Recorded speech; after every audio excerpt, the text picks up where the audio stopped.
Hola amigos, bienvenidos a Otras Miradas. Hoy nos hemos trasladado hasta el patio de armas del Museo del Ejército porque hemos venido a charlar hoy aquí con el profesor Juan de Dios Ruano, que es profesor de Sociología en la Universidad de La Coruña y que hoy va a dar además una charla aquí en este museo. Profesor, bienvenido, muchas gracias por acompañarnos en este ratito. Muchas gracias, querida Celia, y muchas gracias a todos los espectadores del canal diocesano. La verdad es que es un honor poder estar aquí con vosotros y además en el Museo del Ejército. Además, a los pies de Carlos V. Pues sí, para mí además es especialmente uno de los reyes que más ilusión me causan desde el punto de vista histórico y pictórico y también artístico en este caso, porque estamos bajo una escultura, y hasta tal punto es así que hablaremos de él en la conferencia. Porque lo que vamos a hacer en la conferencia fundamentalmente es hablar de los valores militares que están en aquellas pinturas del Museo del Prado que se encuentran depositadas aquí, en el Museo del Ejército. De hecho, ese es el nombre de la conferencia, El Prado en el Museo del Ejército. Así es, hay como una treintena de obras de arte del Museo del Prado, aquí, en el Museo del Ejército, pero tan solo hablaremos de 10 de ellas. Ha sido una elección difícil, porque curiosamente había un pintor en el siglo XIX, Carlos de Haes, que en su discurso de ingreso en la Real Academia de Bellas Artes decía que la historia de la pintura era una escuela del valor y del heroísmo. Y por tanto, en el caso del Museo del Ejército, además de su colección de pinturas, la propia historia del Museo del Ejército, del edificio, efectivamente lo constituye y lo convierte en una doble escuela del valor y del heroísmo. Además, va a hablar de dos en concreto, dos obras pictóricas maravillosas. Sí, bueno, hay dos que específicamente tienen mucho que ver con la tradición cristiana de la monarquía española. Una de ellas, curiosamente, en la que aparece Carlos V con su esposa Isabel de Portugal, que forma pareja con otra pintura que es de los Reyes Católicos. Y es que en el origen del Estado-nación español, que es el más antiguo de Europa, el Estado moderno más antiguo de Europa, la cristiandad forma parte de lo que es la forma de ser súbdito de esa monarquía española. Y la posición, además, en la que en esos retratos del Museo del Prado que se encuentran depositados aquí en el Museo del Ejército, vemos a esas dobles parejas, a los Reyes Católicos y a Carlos V, Isabel de Portugal, en una actitud fervorosa.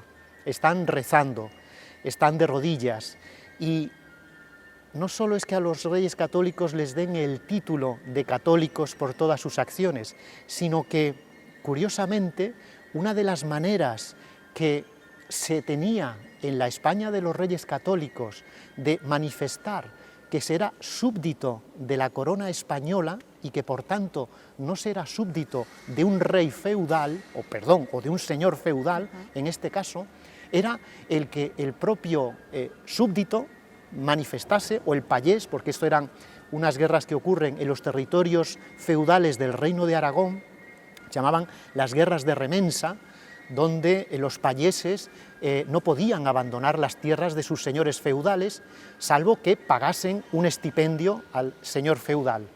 Pero los Reyes Católicos ponen una condición que permite, sin tener que pagar esa remensa a los señores feudales, el que sean considerados súbditos de la corona española y, por tanto, sujetos a las libertades y los derechos fundamentales, que era el declararse cristiano. Es decir, que la cristiandad, en el caso de la monarquía española, no solo es que esté en su origen, es que era el elemento vertebrador y cohesionador de, en ese momento, el reino de Castilla, el reino de Aragón, y después, posteriormente, con la España de Carlos V.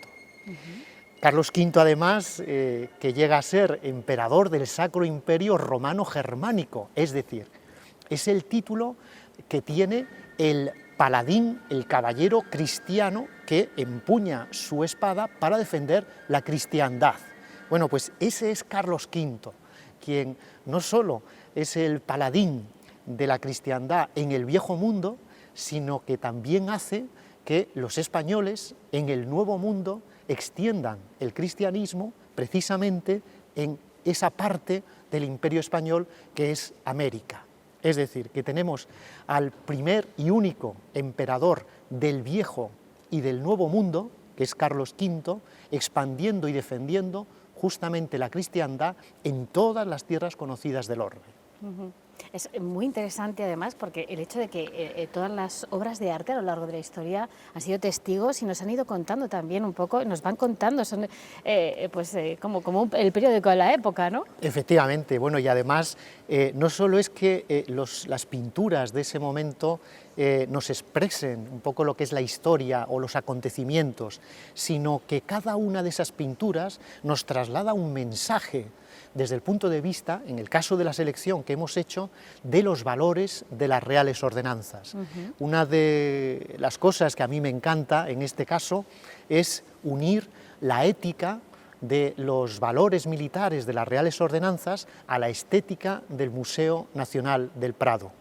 Había un filósofo austríaco, Ludwig Wittgenstein, que decía que la ética y la estética en la eternidad tendían a ser una y la misma cosa. Pues bien, lo curioso es que en las pinturas del Museo del Prado, vistas desde la perspectiva de las reales ordenanzas para las Fuerzas Armadas, podemos decir que el mensaje ético y estético se unen en esas obras de arte.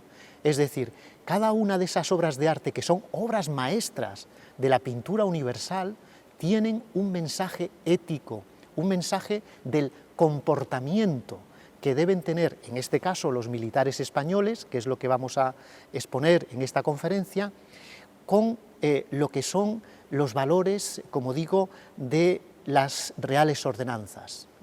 Hay además una anécdota, si me permites que la cuente, de un cuadro que a mí me ha encantado, ¿no? Porque el Museo del Ejército no solo expone obras del Museo del Prado, sino que investiga sobre ellas, ¿no? Entonces, en el catálogo del Museo del Prado hay un retrato que pone retrato de un guerrero español del siglo XVI. Bueno, pues el Museo del Ejército ha identificado a ese guerrero del siglo XVI como don Luis de Requesens. Y don Luis de Requesens llegó a ser, entre otros puestos, embajador de España en Roma. Y tuvo una misión muy difícil porque en aquella época reinaba Felipe II y había una especie de pique entre el reinado francés y el reinado español por ver cuál de los dos tenía mayor preeminencia e importancia en el Vaticano. El caso es que Felipe II envía a don Luis de Requesens a que se forje en esas disputas con el embajador francés y las preeminencias en el Vaticano. Bueno, pues lo que ocurre, curiosamente, unos años después, es que ocupa la Embajada de España en el Vaticano el conde duque de Olivares. Y hay un episodio anecdótico que, en fin, quiero contar porque es revelador de esa tensión entre Francia y España en esa búsqueda por el favor papal, que hace que unos cardenales que eran proclives al rey de Francia denuncian ante el Papa que el embajador de España usa la campanilla para llamar a su servicio. Y ocurre que en ese momento en el Vaticano solo los cardenales podían usar la campanilla para llamar al servicio. Evidentemente el Papa advierte al embajador español de que no puede hacer uso de la campanilla porque no es cardenal. El caso es que a los días siguientes empiezan a oírse unos cañonazos tremendos desde la Embajada de España. Claro, toda la curia romana absolutamente escandalizada y espantada por esos cañonazos que venían de la Embajada de España. Todos nerviosos le preguntan al embajador qué ocurre y entonces llegan a saber que, como el embajador de España no puede usar la campanilla porque el Papa se lo ha prohibido, llama al servicio con cañonazos. Ni que decir tiene que unos días más tarde tiene ya, a partir de ese momento, todos los embajadores de España el privilegio de usar la campanilla también en el Estado Vaticano, aunque no sean cardenales. Es maravillosa esta anécdota, además pues del carácter también de español, pues que da para series. Ahora que la gente, si realmente se viera este tipo de historias, se interesaría a lo mejor más por la historia. Valores del ejército, además, como estabas contando, y además como lo cuentas con esta pasión, que te ha hecho también merecedor de ser de embajador de la marca Ejército. Sí, la verdad es que en eso es un honor que me ha hecho el Ejército de Tierra, porque bueno, una vez que se enteraron que estaba dando estas conferencias sobre los valores del Ejército de Tierra a través de las pinturas del Museo del Prado por toda España, pues obviamente se enteran de todo y tuvieron a bien concederme ese honor, ya digo, que me llena de satisfacción y que bueno, pues está contribuyendo a que esté continuando ahora, dando esas conferencias también en los establecimientos militares. Pero tengo que decirte que estuve como profesor Erasmus en el mes de abril en Génova y en Nápoles, y le comentaba entonces al jefe del Estado Mayor del Ejército que justamente había aprovechado unas lecciones que tenía que dar sobre sociología de las normas y de los valores en Génova, para hablarles de Ambrosio Spínola. Ambrosio Spínola es ese general genovés que estaba al mando de los tercios de Flandes y que aparece retratado justamente en la rendición de Breda, pintada por Velázquez, y donde tenemos verdaderamente una lección de cortesía de cómo eran los españoles en el siglo, evidentemente hoy también, pero en el siglo XVI y XVII, hasta el punto de que era más allá de lo que las, leyes de la guerra pudiesen, expresar, los españoles iban siempre por delante con esa cortesía y esa caballerosidad característica del soldado español, y que vemos que es la primera vez, por ejemplo, en el caso de la rendición de Breda pintada por Velázquez, que la composición de una rendición de una plaza no tiene la forma piramidal característica, donde a lomos de un caballo está el general vencedor y arrodillado el general vencido que le entrega las llaves de la ciudad. En la rendición de Breda, por el contrario, vemos al general genovés, y así se lo expliqué a los estudiantes genoveses, cómo él se bajó de su caballo y impidió que se arrodillase el general Ambrosio Spínola al mando de los soldados rebeldes, porque lo consideraba un súbdito, aunque fuese rebelde, un súbdito de la monarquía española. Y desde la época precisamente de Carlos V estableció que sus súbditos podían llegar a ser rebeldes, pero al fin y al cabo eran súbditos de la monarquía española, y el rey de España nunca humillaría a sus súbditos. Pues bien, esto lo establece Carlos V en una pintura, además, que es una obra maestra de la pintura universal, que está en el Prado, que es Carlos V en la batalla de Mühlberg, que lleva a cabo contra, en este caso, la Liga de Esmalcalda, que reúne un poco a los ejércitos protestantes de la época, y cuando los vence, a Tiziano le sugieren que le diga al emperador que, bueno, como el caballo del emperador está en corbeta, que aproveche para pintar a los pies del caballo a los súbditos vencidos. Y Carlos V dice que no. Esto que te acabo de contar, Celia, que los súbditos de la monarquía española pueden llegar a ser rebeldes, pero el rey no humilla a sus súbditos. Bueno, pues Felipe IV, que es el rey que gobierna cuando se pinta la rendición de Breda, justamente está haciendo eso mismo ya como política de Estado. Es decir, que Ambrosio Spínola, al mando de los tercios de Flandes, ha vencido a Justino de Nassau en Breda, pero no permite que se arrodille para entregarle las llaves de Breda, porque al fin y al cabo es un súbdito, aunque rebelde, de la monarquía española, y un general de los ejércitos de Flandes, del ejército de la monarquía española, no puede humillar a un súbdito de la corona de España. Entonces, esa lección de caballerosidad que no habíamos visto hasta entonces en la pintura, es una de las grandes genialidades y aportaciones de Velázquez a no solo un momento histórico, como comentabas antes, ¿no? Es decir, que nos pintan acontecimientos históricos, sino una lección de cortesía y de caballerosidad que aún hoy día se mantiene. Es decir, que el ejército español, que las Fuerzas Armadas españolas, cuando salen al exterior, siguen precisamente proyectando esa imagen de cortesía y de caballerosidad.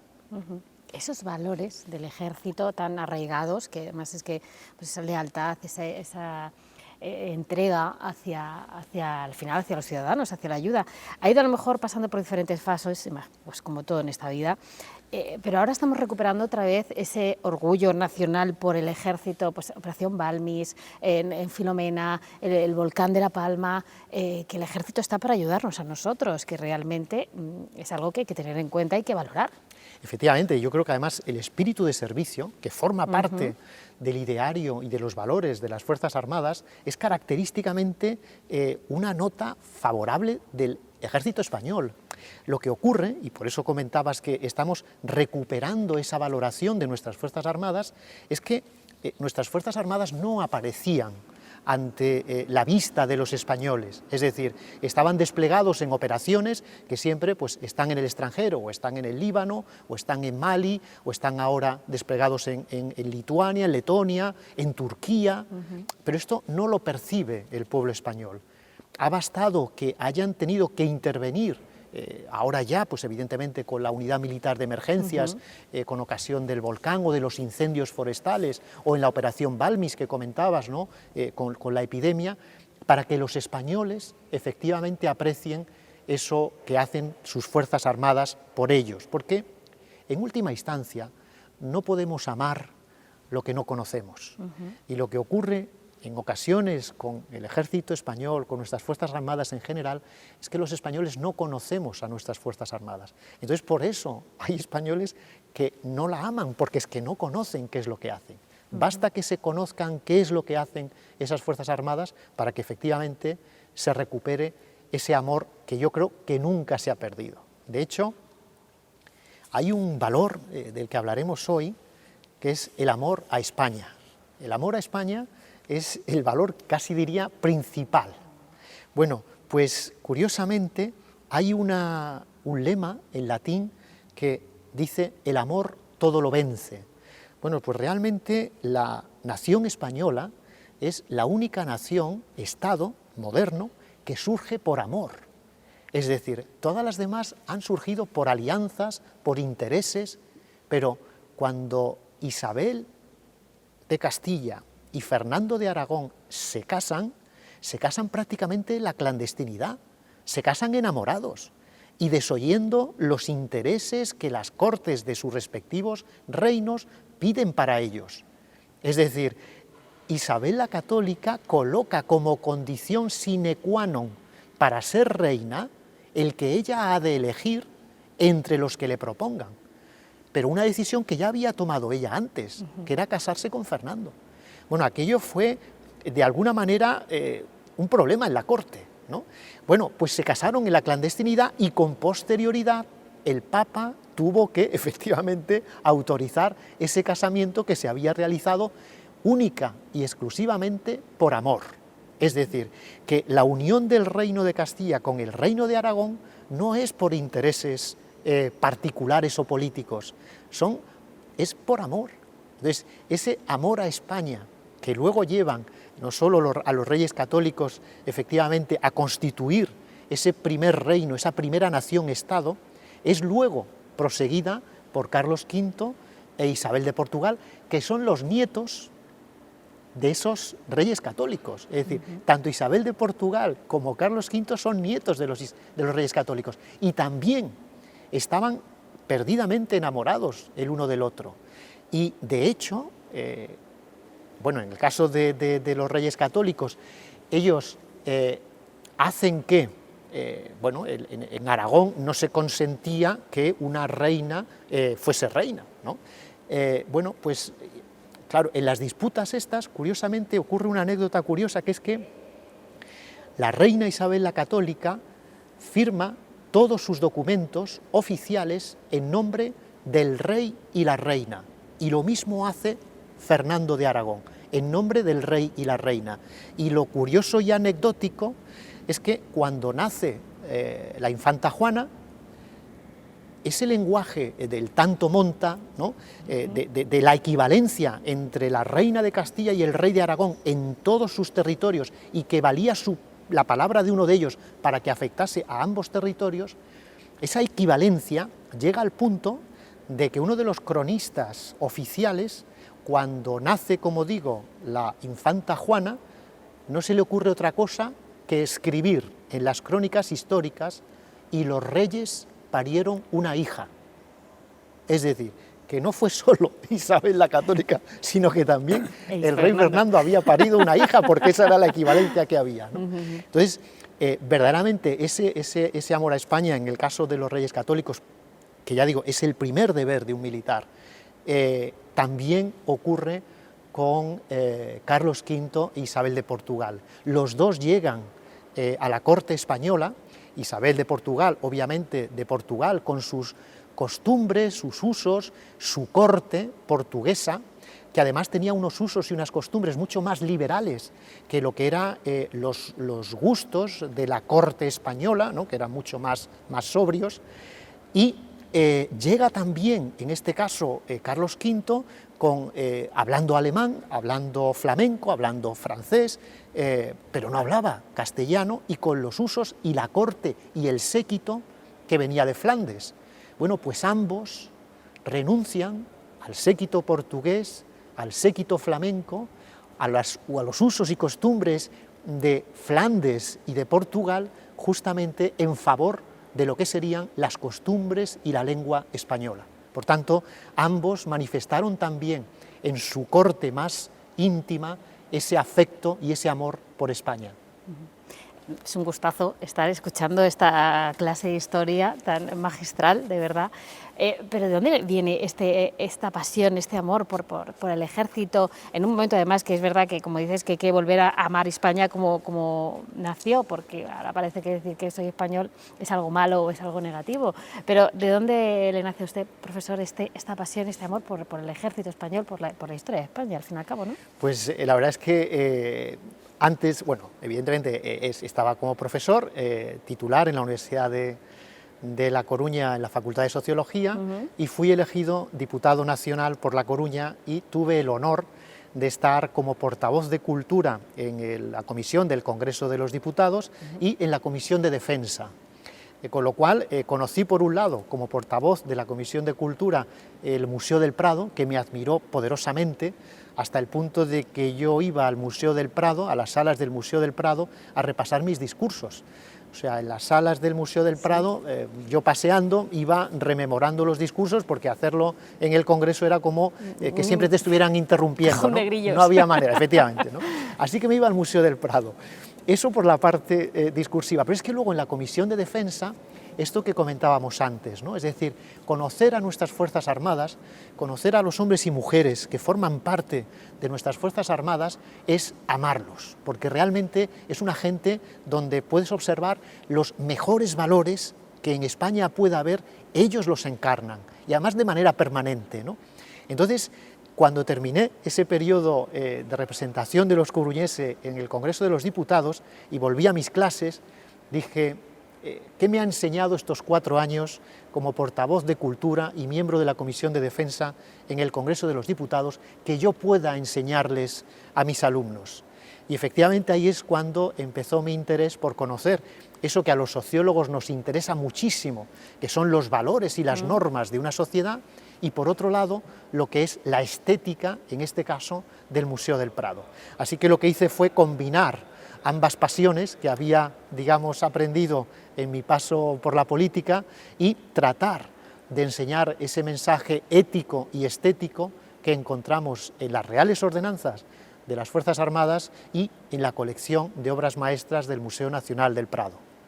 Hay que volver al Museo del Prado para volver a mirarle con otros ojos, ¿no? O sea, bueno, efectivamente, otras miradas, ¿no? Pues exacto, efectivamente yo exacto. creo que hay que invitar a los espectadores a que revisiten el Museo del Prado, hasta el punto de que Salvador Dalí era una persona, además de muy viajera y que residía generalmente fuera de España, que cuando venía a España siempre visitaba el Museo del Prado, y los periodistas que luego hacían una rueda de prensa a la salida de Salvador Dalí del Museo del Prado, había uno que ya se cansó un poco y dijo: pero maestro, ¿qué hay de nuevo en el Museo del Prado?